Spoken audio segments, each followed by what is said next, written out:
Hey, you know what time it is. Woo! I'm sorry, y'all. Almost hit Gumby. Hi! You know what time it is. It's story time with Chris. Lovelies. Welcome back. Alright. I have had a full day. I went to work at 10. Got off at 4. Went to the gym right after work. And then I got home like half an hour ago. I refreshed myself and showered. And I'm about to read you a story. And yes, I got edges under here. I just like the headband because it keeps my hair, my front bangs, or my front 2 strands, out of my face. I don't own the music that you're listening to in the background, lovelies, but as I always say, you don't have to watch these videos when they go live. You're more than welcome to watch them in your downtime, nap time, max, relaxing, chillaxing time, between time, mean time, skiing time, summertime, break time, any time that you want to hear a highly animated voice. Bring you wonderful stories of magic, fantasy, science fiction, adventure, and many, many more in between. Now, let's go ahead and get started. Ooh, get some water. I already know somebody gonna talk about me. Chris, you shouldn't drink smart water, baby. It's better. Now, and I've done the test. And I already know the alkaline and all of that. And alkaline water is supposed to be better for you. But baby, it's expensive. And let's be realistic. Why is it, and I genuinely mean this is not me being rhetorical. Why is it that the things that are good for our bodies, that are healthier for us, that are just as delicious, why is it that it's more expensive to eat the things that are good for our bodies than it is to eat things that are bad for our bodies? Obviously, the answer to that would be because it's cheaper to make junk food product or products with high fats and so on and so forth, because it's cheaper to make. I get that. But at the same time, like, the stuff that is supposed to be real and organic and healthy, like, that should be a reasonable price. Like I said, alkaline water in some cases can be really expensive depending on where you get it from. But I know there are other avenues with which to obtain that. But I'm okay with my smart water. Or, no, I stopped drinking Fiji. Smart water. If it's water and I'm thirsty, I'm going to drink it. Like, I'm not about to go thirsty. There we go. I almost quoted Mrs. Potts like, pish posh, I'm not going to let the poor child go hungry. Chapter 10.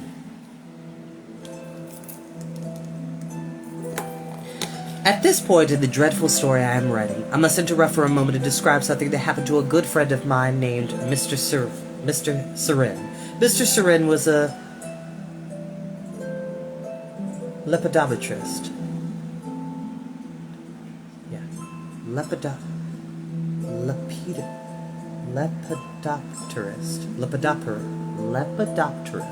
That is a word I don't even know. A word which here usually means a person who studies butterflies. In this case, however, the word lepidopterist means a man who is being pursued by angry government officials, and on the night I am telling you about, they were right on his heels. Mr. Surin looked back to see how close they were. 4 officers in their bright pink uniforms with small flashlights in their left hands and large nets in the right, and realized that in a moment they would catch him and arrest him and his 6 favorite butterflies, which are frantically flapping alongside him. Mr. Surin did not care much of if he was captured. He had been in prison 4.5 times over the course of his long and complicated life, but he cared very much about the butterflies. He realized that these 6 delicate insects would undoubtedly perish in bug prison, where poisonous spiders, stinging bees, and other criminals would rip them to shreds. So as the secret police closed in, Mr. Surin opened his mouth as wide as he could and swallowed all 6 butterflies, quickly placing them in the dark but safe confines of his empty stomach. It was not a pleasant feeling to have these 6 insects living inside him, but Mr. Surin kept them there for 3 years, eating only the lightest food served in prison so as not to crush the insects with a clump of broccoli or a baked potato. When his prison sentence was over, Mr. Surin burped up the grateful butterflies and resumed his lepidoptery work in a community that was much more friendly to scientists and their specimens. I'm telling you this story not just to reveal the courage and imagination of one of my dearest friends, but to help you imagine how Klaus and Sonny felt as they watched Esme Squalor, disguised as an associate of Dr. Flacotano, walking down the hallway of Heimlich Hospital carrying the long, rusty knife disguised as a surgical tool to be used on Violet. The two youngsters realized that their only chance of finding the surgical ward and rescuing their sister was to try and fool this greedy and stiletto-heeled villain, but as they approached her like Mr. Surren during his fifth and final prison sentence, the two Baudelaires felt the unpleasant fluttering of butterflies in their stomachs. "Excuse me, ma'am," Klaus said, trying to sound less like a 13-year-old boy and more like someone who had graduated from medical school. "Did you say you were an associate of Dr. Flacotano?" "If you're someone with a hearing problem," Esme said rudely, "don't bother me. Go to the ear ward." "I'm not someone with a hearing problem," Klaus said. "This woman and I are associates of Dr. Flacotano." Esme stopped in the middle of stabbing the floor and stared down at the two siblings. Klaus and Sonny could see her eyes shining behind the veil of her fashionable hat as she regarded the children before replying. "I was just wondering where you were," she said. "Come along with me. I'll take you to the patient." "Patsy," Sonny said. "What she is saying," Klaus said quickly, "is that we're very concerned about Laura V. Blidiat." "Well, you won't be concerned for long," Esme replied, leading the children around a corner to another hallway. "Here, you carry the knife." The evil girlfriend handed Klaus the rusty blade and leaned in closely to talk with him. "I'm glad you two are here," she whispered. "The brat's little brother and sister haven't been captured yet, and we still don't have the file on the Snicket fires. The authorities removed it for their investigation. The boss says we might have to torch the place." "Torch?" Sonny asked. "Mattathias will take care of that part," Esme said, looking around the hallway to make sure no one could hear them. "All you have to do is assist with the surgery. Let's hurry up." Esme walked up a stairway as fast as her shoes could carry her, and the children followed nervously behind her, Klaus holding the rusty, jagged knife. With every door they opened, every hallway they walked down, and every staircase they ascended, the youngsters were afraid that at any moment Esme would see through their disguises and realize who they were. But the greedy woman was too busy pausing to yank the blades of the stiletto heels out of the floor to notice that the two additional associates of Dr. Flacotano bore a very strong resemblance to the children she was trying to capture. Finally, Esme led the Baudelaires to a door marked surgical ward, which was being guarded by someone the children recognized at once. The guard was wearing a coat which read Heimlich Hospital, and a cap that had the word guard printed on it in big black print. Klaus and Sonny could see that this was another spurious disguise. The siblings had seen this person at, I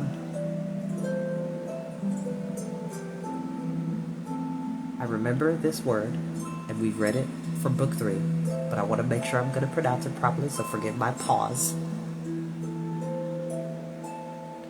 Damocles Dock. When poor Aunt Josephine had been their guardian, and they had to cook for this person when they had been living with Count Olaf, the spurious guard was an enormous person who looked like neither a man nor a woman, and who had been assisting Count Olaf with his nefarious schemes for as long as the Baudelaires had been escaping from them. The person looked at the children, and the children looked back at him or her, certain that they would be recognized, but Olaf's assistant merely nodded and opened the door.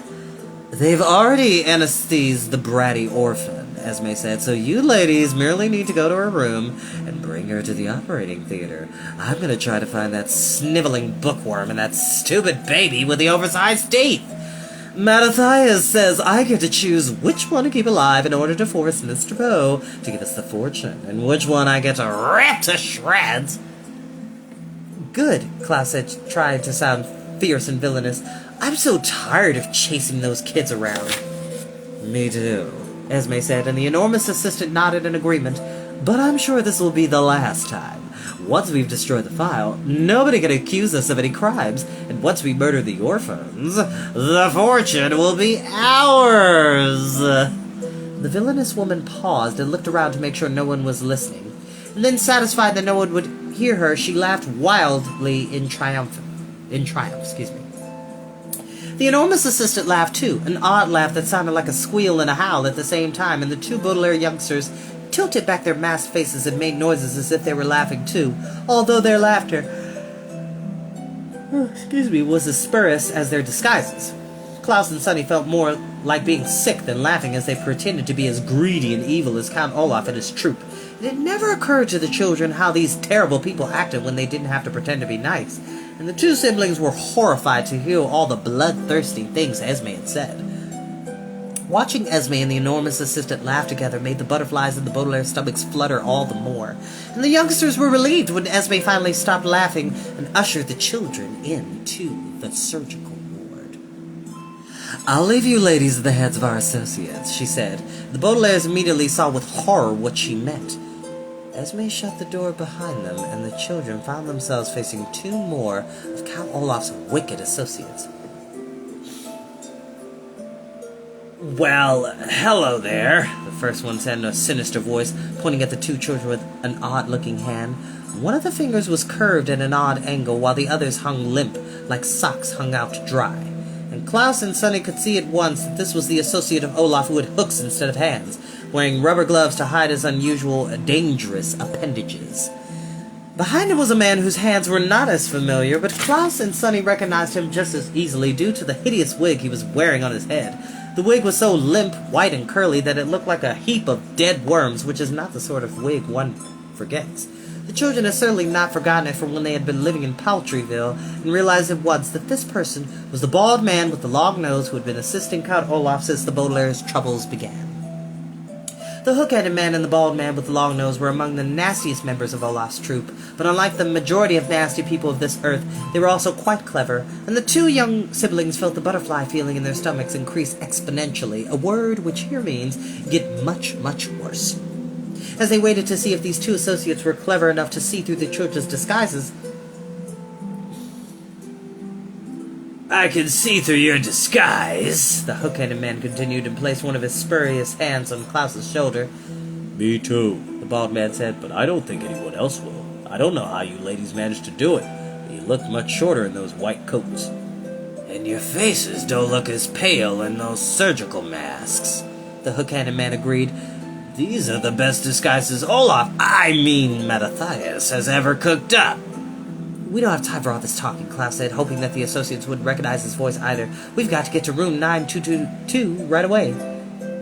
"You're right, of course," the hook-headed man said. "Follow us." The two associates began walking down the hallway of the surgical ward as Klaus and Sonny looked at one another in relief. "Hoich," Sonny murmured, which meant they didn't recognize us either. "I know," Klaus replied in a whisper. "They think we're the two powder-faced women disguised as Olaf's associates of Dr. Flacatano, instead of two children disguised as two powder-faced women disguised as associates of Dr. Flacatano." "Stop all that whispering about disguises," the bald man said. "If anyone hears you, it'll be the end of us." "Instead of the end of Laura V. Blediotti," the hook-headed man said with a sneer. "I've been waiting to get hooks on her since she escaped from marrying Mattathias." "Trapped," Sonny said, sneering as best she could. "Trapped is right," the bald man said. "I already gave her the anesthetic, so she's unconscious." "Excuse me, sorry, All we have to do is lead her to the operating theater. You can saw her head off." I still don't understand why we have to murder her in front of all those doctors," the hook-headed man said. "So we can look like an accident, you idiot," the bald man snarled in reply. "I'm not an idiot," the hook-headed man said, stopping to glare at his fellow associate. "I'm physically handicapped." Which, by the way, there they are. The hook-headed man, the bald man with the long nose, giving very much the Penguin vibes from Batman. "Just because you're physically handicapped doesn't mean you're mentally clever," the bald man said. "And just because you're wearing an ugly wig," the hook-headed man said, "doesn't mean you can insult me." "Stop all this arguing," Klaus said. "The sooner we can operate a Laura V. Blediotti, the sooner we'll all be rich." "Yes," Sonny said. I give them different voices because they're trying to be disguised. The two criminals looked down at the Baudelaires and then nodded at one another sheepishly. "The ladies are right," the hook-headed man said. "We shouldn't behave unprofessionally just because it's been a very stressful time at work." "I know," the bald-headed man sighed with a sigh. "Seems like we've been following these three orphans forever, only have to slip out of our grasp at the last minute. Let's just focus on getting the job done, and work out your personal problems later." Well, here we are. The four disguised people had reached the end of a hallway and were standing in front of a door marked Room 922, with the name Laura V. Blidiotti. Sorry, my lips were a little chapped. There we go.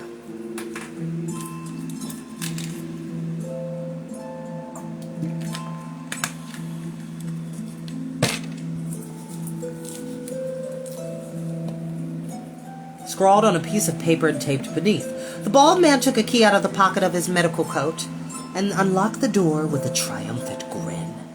Here she is, he said, our little sleeping beauty. The door opened with a long, whiny creak, and the children stepped inside the room, which was square and small and had heavy shades over the doors and windows, making it quite dark inside. But even in the dim light, the children could see their sister, and they almost gasped at how dreadful she looked. The bald associate had mentioned a sleeping beauty. He was referring to a fairy tale that you probably heard 1,000 times. Like all fairy tales, the story of Sleeping Beauty begins with once upon a time and continues with a foolish young princess who makes a witch very angry and then takes a nap until her boyfriend wakes her up with a kiss and insists on getting married, at which point the story ends with the phrase happily ever after, which is a very paraphrased version of that story. Sleeping Beauty, like all fairy tales, has multiple different variations and adaptations. There's one story where she slept for 500 years. There's one story where she slept for 100 years. There's one story where she slept for a day, and because the prince came and saved her at that time. So it's always different.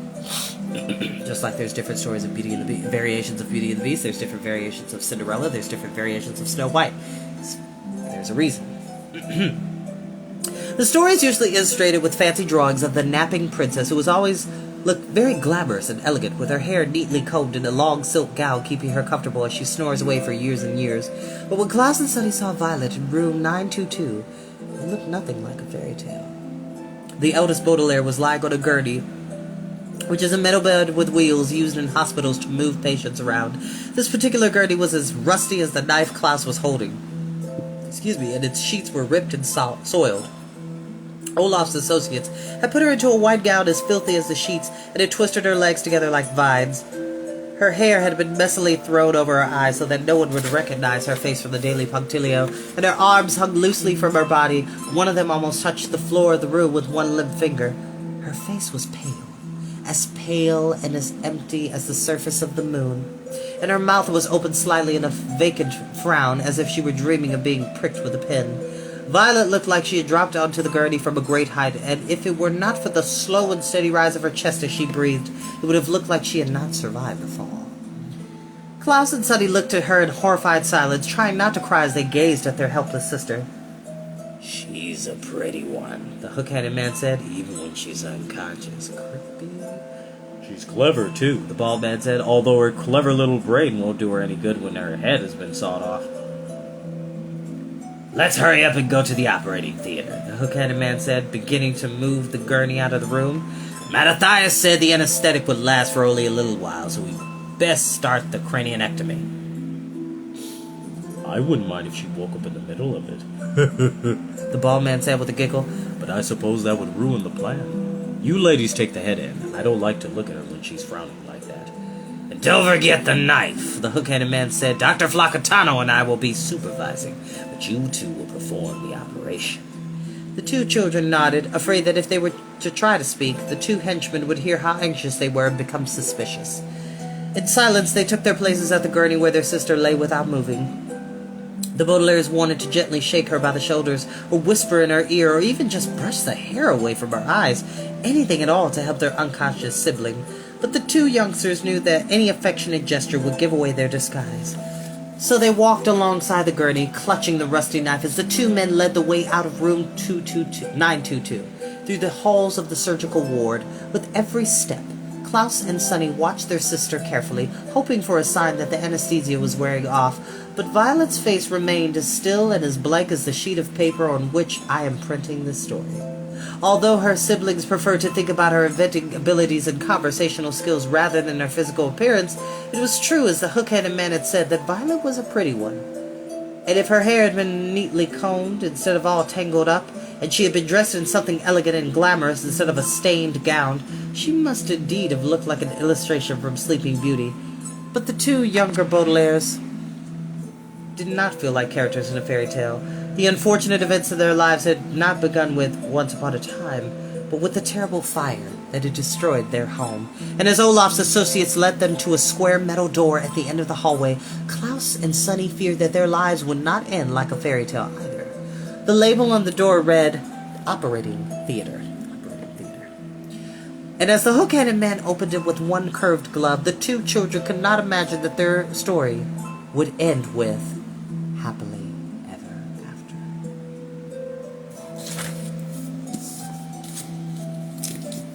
And that is where we will end for today. Thank you all so very much for joining us for Storytime with Chris. As always, I appreciate you. And you don't ever have to watch these videos when they go live. But if you can, go over to the YouTube channel. Like, share, subscribe. It takes less than 30 seconds. And hit that bell notification so you don't miss a vid. Bye, y'all. I'll see you next time. Bye-bye.